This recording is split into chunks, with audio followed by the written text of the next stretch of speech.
और अब कुछ खबरें एंटरटेनमेंट की दुनिया से। साल 2024 में पाकिस्तान ने मुख्तलिफ शोबे से ताल्लुक रखने वाले कई नामवर शख्सियात को खो दिया। हालिबट रवां साल 11 जनवरी 2024 को दुनिया फानी से कूच कर गए। पाकिस्तान की तफरीही सनत इस साल तलत हुसैन के इंतकाल से एक बहुत बड़ा नुकसान पहुंचा। तस्कीन जफर पाकिस्तानी मशहूर शख्सियत में से एक थी जिन्होंने इस साल अपने मदाहों और खानदान को हमेशा के लिए छोड़ दिया। नहीद अंसारी 5 जुलाई को कैंसर से दलेराना जंग के बाद इंतकाल कर गए।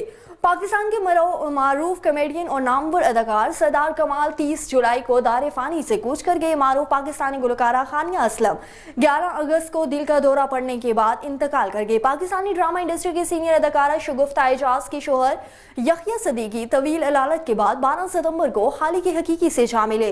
एंटरटेनमेंट इंडस्ट्री का एक और प्यारा नाम आबिद कश्मीरी इस साल 74 साल की उम्र में अपने मदाहों से रुखसत हो गए।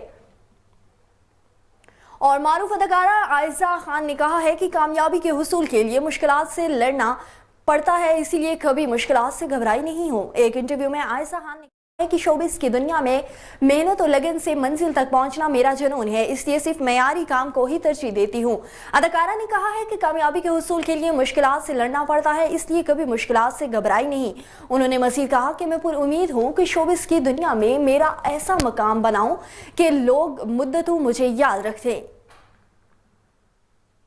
और 90 की दहाई के ओलाइल में लाजवाब शोहरत हासिल करने वाले इब्रारुल हक जबरदस्त पाकिस्तानी भंगड़ा और बाब गुलार हैं। उन्हें अपने मशहूर पंजाबी हट गाने बिल्लो के जरिए पहचान मिली। इब्रारुल हक को इस वक्त अपने फिलाही कामों और सेहत के शोबों में खिदमत के लिए सराहा जाता है। इब्रारुल हक ने कहा है कि मैंने अपने फनी कैरियर में कभी किसी तरह के नखरे नहीं दिखाए, मुझे अपने हुकूक का भी इल्म नहीं था और ना ही मैं कभी कोई गुस्सा दिखाया। आप प्रोमोटर से पूछ लेते हैं, वो ईमानदारी से आपको मेरे रवैये के बारे में बता देंगे। इन चीजों का मुतालबा करना मुझे सस्ता लगता है।